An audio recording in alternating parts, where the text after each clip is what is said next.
For the introduction. Uh, yes, my name is Karthik Bhushan, and just as a clarification, I'm going to ignore the term dynamic bounded collusion for the purpose of this talk and focus mainly on streaming functional encryption.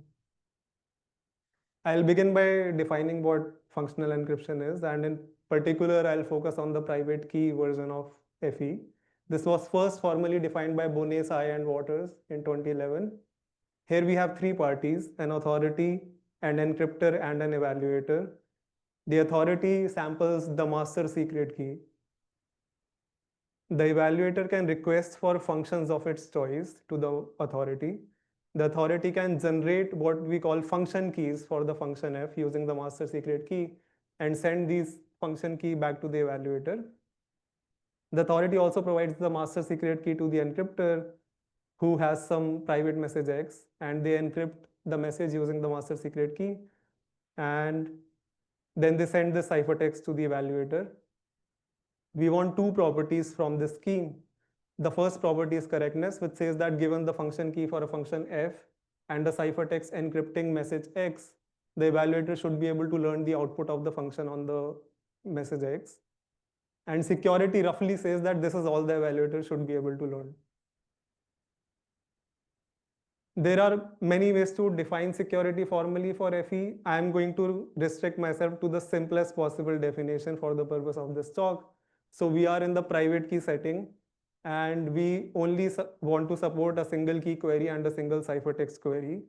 Let's call this one FE from now on. So we have an experiment which has a bit B inside it, hardwired inside it, and an adversary. And the experiment samples the master secret key. The adversary queries for a function. The experiment generates the function key, sends the function key to the adversary, who then provides two messages, M0 and M1, to the experiment. And the experiment chooses one of these messages based on the bit B, which is input to the experiment. It provides the ciphertext to the adversary, and then the adversary is supposed to predict which message was encrypted.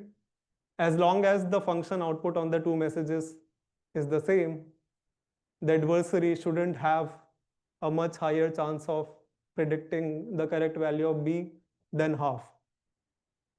So this is the indistinguishability based definition.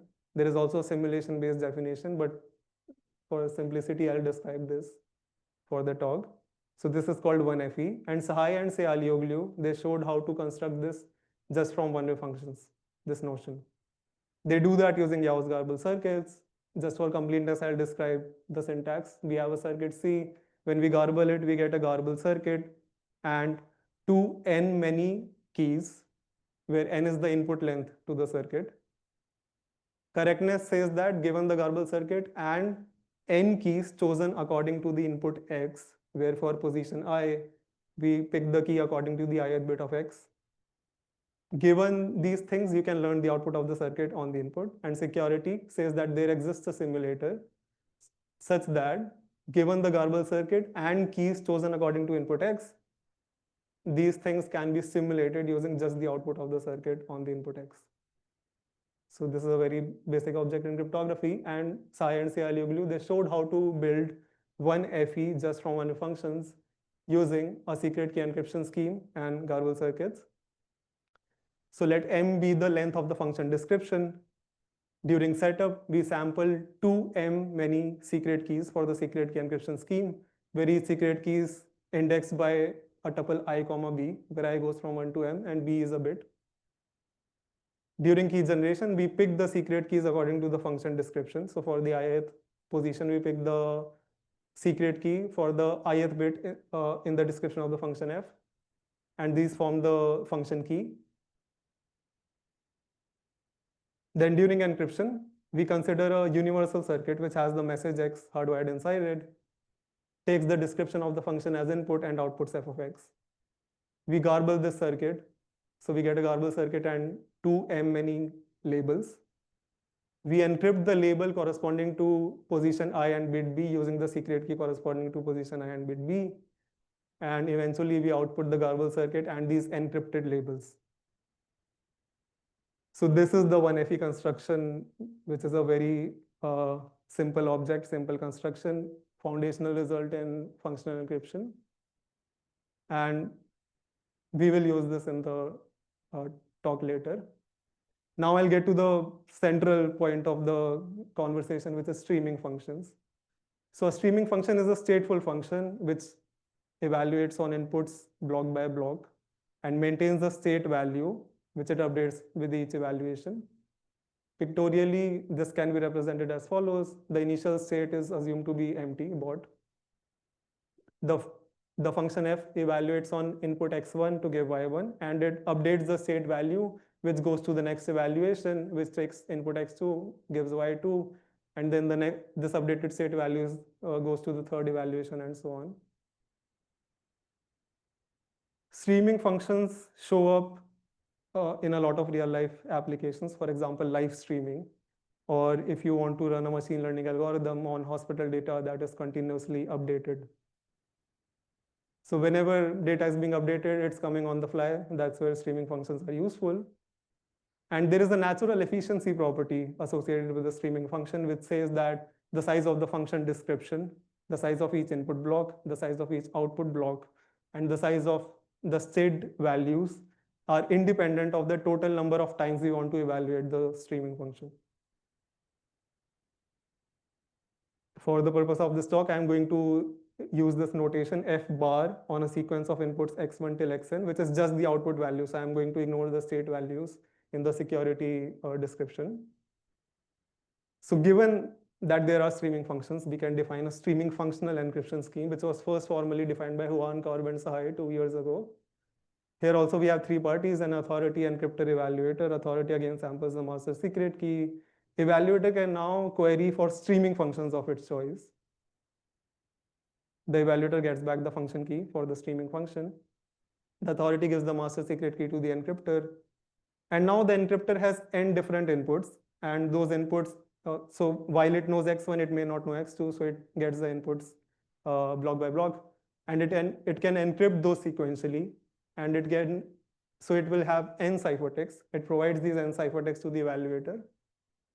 And if the streaming function computation on these inputs x1 till xn in sequence gave the outputs y1 till yn, then the correctness property says that given these n ciphertexts and the streaming function key, the evaluator should be able to learn the output values, only the output values. And that's the security property, that the evaluator should only be able to learn the output values. In particular, the state values must remain hidden. And not just the state values, the input values as well. Only the output should be revealed to the evaluator. And the property which makes this non-trivial is streaming efficiency, which is a natural analog from efficiency property of streaming functions, which says that the size of the function key and the size of each ciphertext block should be independent of the total number of blocks we want to encrypt. Again, I'll focus on the simplest possible security definition for a streaming functional encryption scheme, which is called 1SFE. I'll call this 1SFE from now on. So this is single key, single stream function selective. I'll say what function selective is. So it's when the function query is made before the message query. So again, the experiment samples the master secret key, the adversary queries for streaming function, it gets back the function key, and then it provides a value n, which is the number of blocks that it's going to provide next, and it also provides two different sequences of messages, n messages. The experiment picks one of these sequences based on the bit B, and it generates the n ciphertext, sends these n ciphertext back to the adversary, who then predicts which sequence was encrypted. As long as the output values of the streaming function on the two different sequences are the same when evaluated in sequence, the probability that the adversary is able to predict correctly shouldn't be much bigger than half. And note that it's important to hide state values, because this security definition only hinges on the output values being the same. The state values could be different. So Hoeteck and Sahai, they defined streaming FE, and they constructed streaming FE in two steps. First, they construct this 1SFE, the simplest possible notion, using what's called as compact FE. Compact FE is a very heavy hammer in the world of cryptography.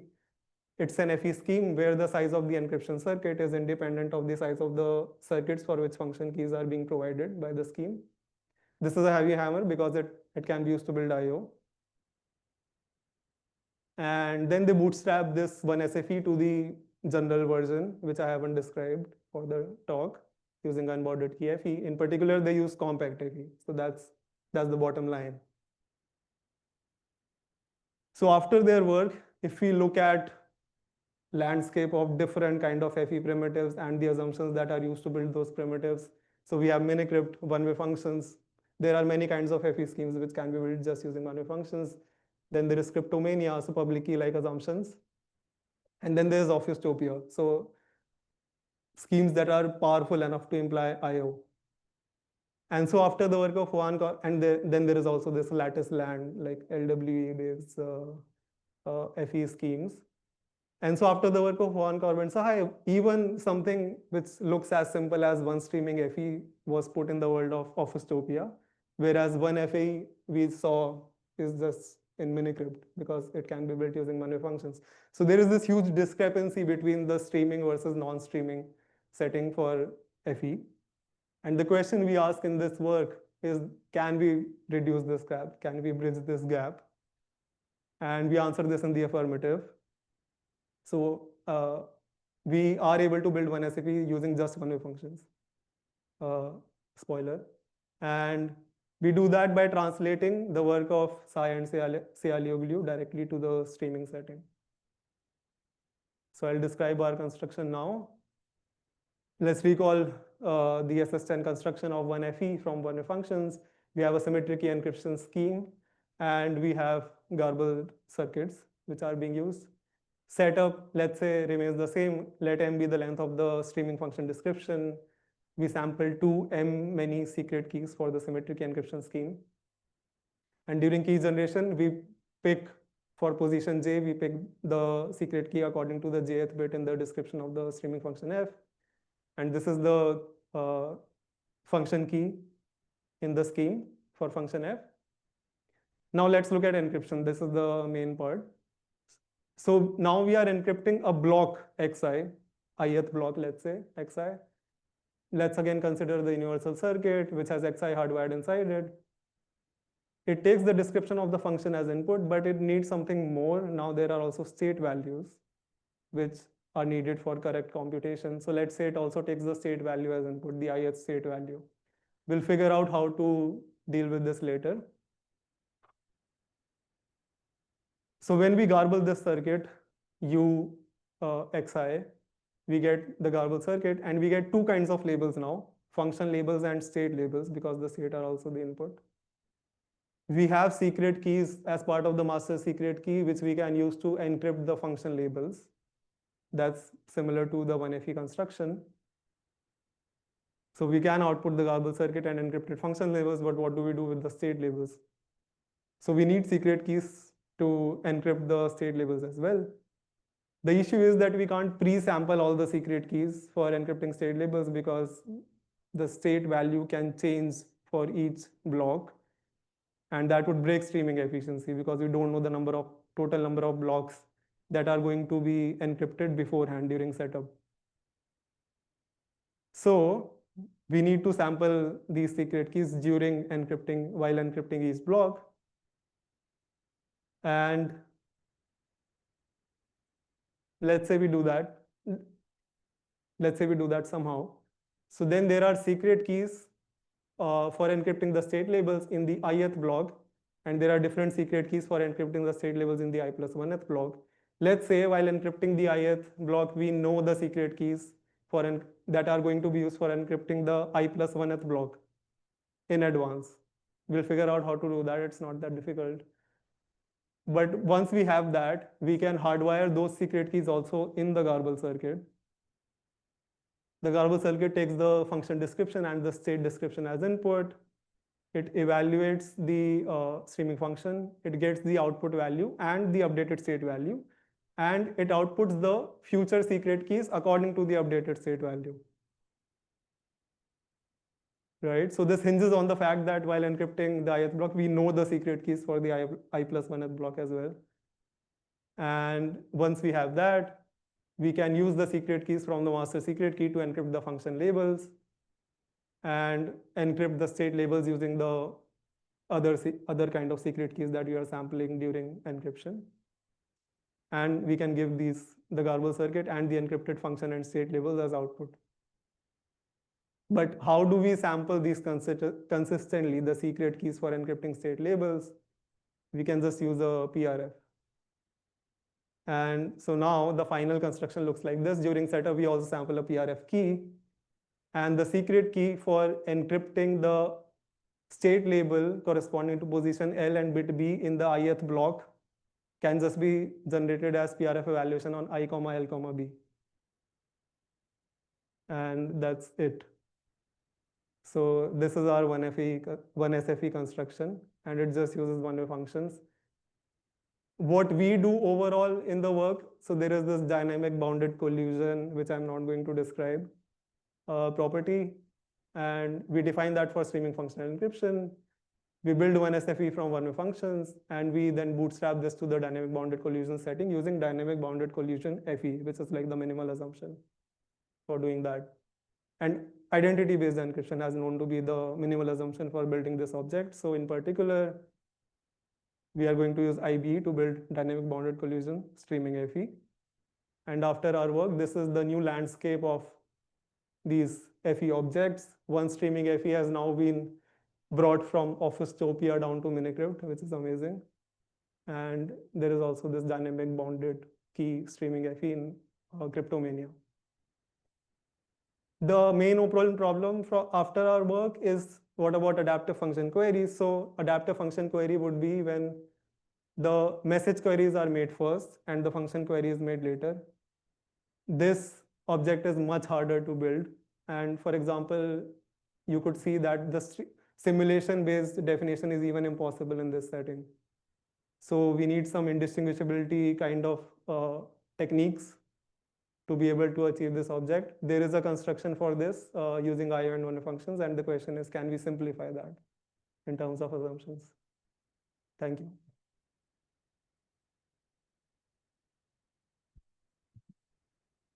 All right, thank you for the talk. Do we have any quick questions for Karthik? All right, if not, let's take questions offline. Okay. Yeah, okay. Yeah, so while Damiano is setting up, Karthik has an announcement from Shai Halavi. Oh, so there is a FHE discussion session in the Santa Rosa lobby at 4 p.m. for discussing use cases and deployment stuff regarding FHE. So if you are interested, you can join that. I think Shai Halavi is leading the session.